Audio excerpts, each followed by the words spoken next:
Los evangélicos nunca participaban en política. Nunca. Nunca. Entonces, ahora, ciertos grupos evangélicos, no todos, y hay que decirlo claramente, sobre todo los de línea que se llaman ahora neopentecostal, ingresan a la política como una prolongación de su misión religiosa. O sea, no lo hacen como entrar como todo ciudadano que tiene derecho a la política y pensar en el bien común, no, sino lo que lo ven como un factor religioso y entran a la política, y eso en toda América Latina, 80-90 se dio la transición, y ya en el 2018 es donde, digamos, los que no estaban enterados del tema, eso salta a la cara cuando gana Fabricio Alvarado la primera vuelta en Costa Rica.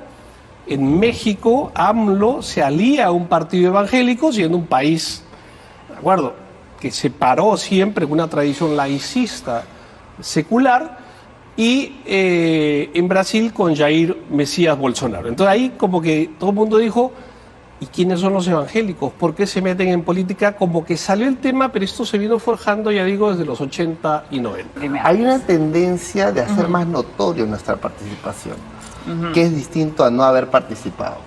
Hemos decidido hacerlo más notorio porque amerita el caso hacerlo notorio. ¿Por qué? Porque los atentados contra los principios que han hecho grande a la civilización occidental cristiana, como el respeto a la dignidad humana, el reconocimiento de la familia, está siendo hoy cuestionado por nuevas ideologías o pensamientos que buscan desconocer estas premisas del occidente. Es por eso que hacemos notoria nuestra protesta en defensa de aquello que consideramos que es eterno. Debemos recordar que en 1822 la primera escuela pública lo abrió un pastor bautista de las sociedades bíblicas de Gran Bretaña, Diego Thompson. ¿Ya? Y él fue colocado como el primer rector, ¿no?, de lo que ahora se conoce como la Cantuta, el 6 de julio de 1822. Y consideramos que la herencia cristiana, precisamente protestante, el concepto de Estado de Derecho es algo que acuñó un pastor evangélico escocés. Debe permanecer, es lo que hoy defendemos, el Estado de Derecho. Sí. La escuela pública, un aporte de un bautista. Sí, Entonces, si te permites ajá, un poco, porque, para complementar un poco lo que dice Cristian, pero cuando San Martín llama a Diego Thompson en 1821, no lo llama por ser evangélico, lo llama para formar la gestión educativa en el Perú, no por evangélico. Cuando José Ferreira en el 50 y 60 entra al APRA y gana siendo diputado y senador por el APRA, no lo hace como evangélico, lo hace como ciudadano. Cuando Pedro Arana entra, entonces igual. Entonces como ciudadano sí.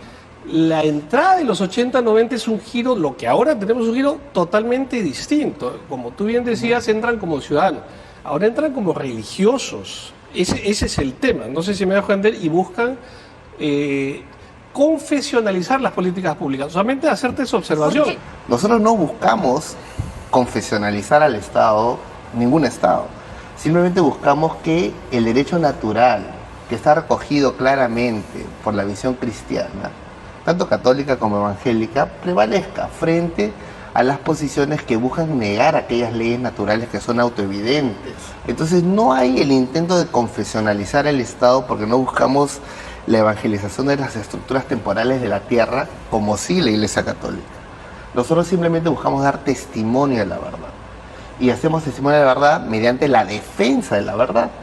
Una defensa que no se puede postergar y que es universal, no solamente desde el Perú. Por esta razón, por ejemplo, con Mis Hijos No Te Metas, tiene presencia ahora en 45 países del mundo. Hablar de política y evangélico hace 30 años era un oxímoron. Claro. ¿No es cierto? Es cierto. Era una contradicción in terminis. Evangélico y política, eso, perdón, no coexiste. Entonces, por eso que hace 30 años viene el cambio. Pero lo interesante es que ahora el lado conservador católico, que siempre ha sido bien antievangélico, Claro. ahora Y los evangelistas también eran siempre han sido anticatólicos. bien anticatólicos, por eso Claro. que yo hablo del nuevo ecumenismo. Ahora se dan la mano, ¿ok?, frente a un enemigo que ellos llaman común, que es lo que ellos etiquetan como ideología de género. Y digo entre comillas y etiqueta, ¿ok?, ideología de género. Entonces se han juntado ciertos sectores, no todos los católicos y no todos los evangélicos, sino más bien de línea conservadora, y es lo que nosotros hemos tenido que crear nuevos términos, ¿ok? Como el término ecumenismo político, que ahora sí vemos católicos y evangélicos que van juntos, ¿ok? En una línea política. Un caso concreto en el Perú, López Aliaga. Exactamente. Rafael López Aliaga, del Opus Dei, practicante. Tú votaste por él. Claro, por supuesto. ¿Cómo? ¿Por qué? Porque- Si tú eres evangélico, ¿cómo puedes votar por alguien del Opus Dei? A ver, explícanos. Es que el ¿En voto, qué coincide? El voto va al programa que él propone. Un programa en el cual defiende la Pro dignidad, familia. pro vida, pro familia, pro libertad religiosa. Yo creo que de cierta forma pues es la respuesta a la oración de Nuestro Señor que decía que sean uno. Que sean uno. Para nosotros que creemos en la eternidad es una anécdota terrícola. Lo importante es defender los principios eternos que van a trascender la historia y los tiempos y los espacios. En el caso de Brasil, creo yo que es una gran victoria. Perdón, en el caso de Brasil es curioso el uso del término pro vida, ¿no? Porque hoy tenemos una situación en la cual Bolsonaro es visto por los conservadores cristianos como el candidato pro vida. Sin embargo, es interesante que Bolsonaro fue diputado por 7 mandatos en Brasil y una de las cosas que más defendió en cuanto diputado fue medidas de control de natalidad para la población más pobre. Población más pobre que Bolsonaro calificaba como miserables que proliferan cada día más. Entonces es un pro vida un tanto Incoherente para ti. incoherente, sí. Sí. O el uso de las armas, o matar a los delincuentes que no tienen derecho. Sí. O sea, el hablar... Ahora, ¿quién va a decir yo soy pro muerte? ¿Me entiendes? Nadie. Entonces lo que dice Fabio es muy interesante. Es decir, igual cuando hablan de pro familia, ¿quién va a estar en contra de la familia? La pregunta es ¿qué modelo de familia tienes tú? Ah, no, solo papá, mamá, hijo, abuelita y perro. Ay, perdón, o sea, familias ahora tenemos de diferente tipo y creo que hay que conservar, pero la familia no en el modelo restringido, que sí funcionaba antiguamente, sino en los nuevos modelos de familia que hay actualmente. Hay una etapa en la cual el libertinaje moral, ¿no?, hace que no se pueda distinguir más entre la verdad y la mentira. Ni siquiera entre un hombre y una mujer. No se le puede distinguir, a pesar que nuestro cuerpo no sabe mentir. Se pretende decirle que lo que no es y lo que es. Y eso es algo que toda persona que aún mantiene su conciencia, criterio y sentido común debe de oponerse audible y notoriamente. Por eso es que marchamos, porque esas cosas no se pueden pasar por agua tibia. Esas cosas se tienen que decir con claridad, se tienen que confrontar. Y no se puede construir justicia sobre algo que es falaz, una mentira. Porque la justicia tiene que ser verdadera a la vez, como los juicios de nuestro Señor, A mí justos algo y que- verdaderos. Donde hay sistemas totalitarios, al hereje se le persigue, se lo mata. Nosotros no creemos en nuestra historia en perseguir a los herejes. Por lo tanto, cada uno es libre de tener su opinión. ¿Puedo hablar sobre la libertad? Creo que es muy importante e interesante esta cuestión, ¿no?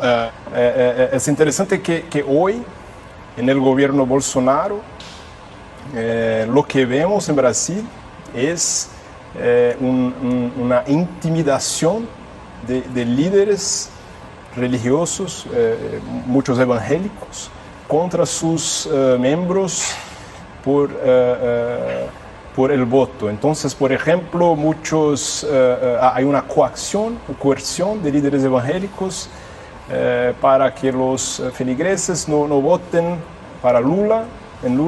Cuando mezclamos religión y política, la cosa se vuelve muy complicada. Eso no quiere decir que los católicos evangélicos renunciemos a nuestro pensamiento cristiano. Eso no quiere absolutamente nada decir.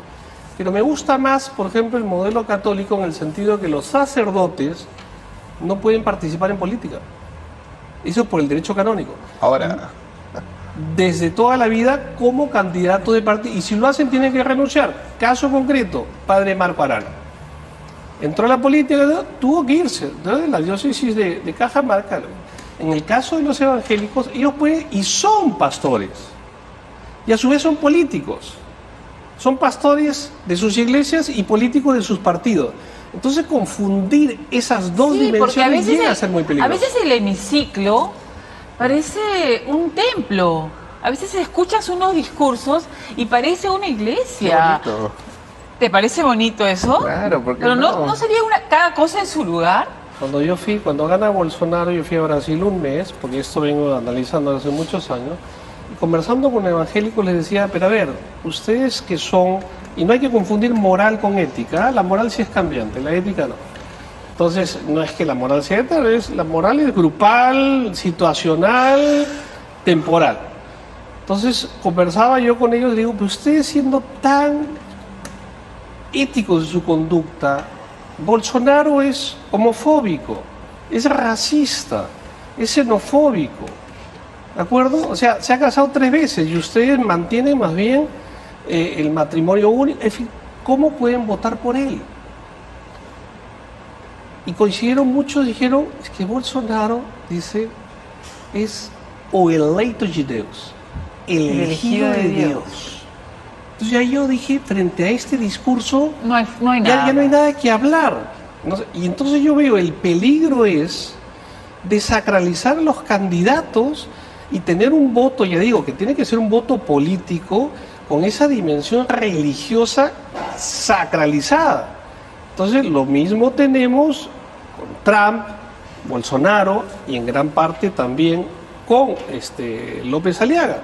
Entonces, cuando el candidato se cree el Mesías, el elegido de Dios y que habla con Dios todas las noches, yo insisto en que debemos de separarlos, pero eso no implica, digamos, que los católicos o evangélicos podamos actuar en política defendiendo nuestros principios, pero planteando, como se llama el título de este primer libro, que toma las palabras de Jesús, diferenciar lo que es a Dios, lo que es de Dios, y al César lo que es del César. Quisiera hacer mención sobre el caso de Bolsonaro y Trump para quizás entender. Tus líderes. No, ídolos. no necesariamente, pero yo admiro, por supuesto, a ambos porque han decidido hacer lo correcto. Si se conoce eso de Trump o de Bolsonaro, eso no los descalifica como seres humanos. Todos tenemos la oportunidad de poder cambiar. Todo el mundo puede cambiar, pero tenemos algunos problemas, ¿no? El problema de Bolsonaro es que Bolsonaro, debemos hablar claramente, es un líder autoritario y quizás la más grande amenaza a la democracia brasileña de los últimos 20 años, ¿no? Bolsonaro ha dicho muchas veces que no reconocería el resultado de la elección si él no fue elegido, si él pierde. Igual que Trump, igual que López Aliaga. Es el mismo libreto. Sí. Bolsonaro ha dicho muchas veces que las urnas electrónicas brasileñas pueden ser fraudadas, puede haber fraude. Fraudes, incluso la elección de 2018, que Bolsonaro Ganó. Pero para Bolsonaro su ventaja sería más grande, entonces hubo fraude en las elecciones de 2018. Tan mal no lo habrá hecho porque está cerca de ser presidente. O sea, según la última encuesta, Lula y Bolsonaro lo separan 3 puntos. O sea, tan mal no lo habrá hecho. O los brasileños están locos de querer votar nuevamente por ese líder que amenaza a la democracia. Debemos de tomar el ejemplo alemán. Por ejemplo, en Alemania se ha prohibido el voto electrónico porque se demostró que se puede hackear. Entonces no está muy lejano, y fue con el voto del partido inspirado por Konrad Adenauer que se imposibilitó el voto electrónico. En ese sentido, lo que dice Bolsonaro y lo que dice Trump no está lejos de ser real. Ahí ya vemos a los conspiranoicos, ¿no? Todos son teoría de la conspiración y todos nos atacan, en fin. Pero lo interesante, volviendo al caso de Brasil, si ganó Bolsonaro en el 2018 porque había un gran rechazo al PT, de Lula, el Partido de los Trabajadores, y no querían saber nada del PT. Gana Bolsonaro. Ahora se da la reacción, el péndulo. Ahora, ¿por qué? Como tú bien preguntabas, ¿por qué votan por Lula? ¿Me entiendes? Acusó de corrupción y preso. Porque no quieren saber nada de Bolsonaro. No sé si me da cuenta. Sí. Entonces estamos entre oposiciones pero que ahora en Brasil se ha llegado a polarizar y no va a terminar después del 30.